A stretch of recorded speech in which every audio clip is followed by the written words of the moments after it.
அப்புறம் இந்த கரூர்ல ஒரு 41 பேர் செத்துட்டாங்க. இவரு தான் காரணம்னு சொல்லி எல்லாம் இது பண்றாங்க. ஓடி வந்து வீட்டுல தூங்குனவன் எந்திரிச்சு வெளியில போக மாட்டாப்புல, பயந்துகிட்டே இருக்காப்புல. சத்தியமா நான் காரணமே கிடையாது. அது காரணம் டிஎம்கே.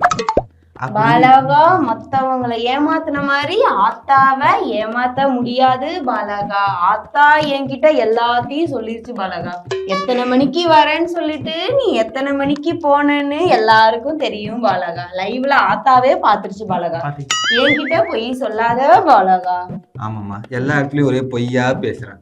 1000 கோடி விட்டு வரேன், வெறும் 200 கோடி தான் சம்பளம், 1000 கோடி விட்டு வரேன்லாம் பொய்யா பேசிட்டு இருக்கேன். அதுக்கு எதனா கொஞ்சம் புத்திமதி சொல்லுங்க பாலகா. முதல்ல இந்த பில்டப் பண்றதை நிறுத்து பாலகா. உன்னை நம்பிதான் எல்லாரும் தருதலையா உன் பின்னாடி வந்துட்டு இருக்காங்க பாலகா. யோசிக்கிறதே போயிடுச்சு பாலகா. எல்லாரும் தருதலையா ஆயிட்டு இருக்காங்க பாலகா. தயவுசெய்து திருந்து பாலகா. தூங்கினே இருக்காமா, எந்திரிச்சு ஒரு 4 வேலை வீட்டு வேலை கூட செய்ய மாட்டான். அதுக்கு எதனா கொஞ்சம் சொல்லி விடு. பனிக்காலம் தூக்கம் நல்லா வருது, என்ன பண்றது நானு?